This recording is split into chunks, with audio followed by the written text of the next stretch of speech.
เงินทรงลาวอยู่เมืองคำเกิดแข็งบุรีคำไซสปปลาวอยู่หลังภูเขาสูงเขาสูง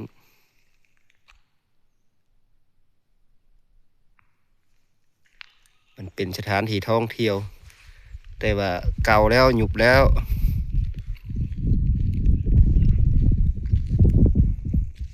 เขาสูงสูงอีดี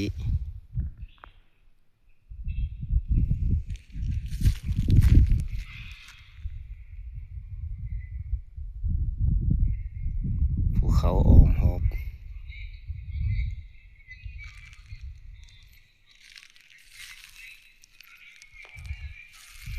เมืองคำเกิดแข็งบุรีคำไซ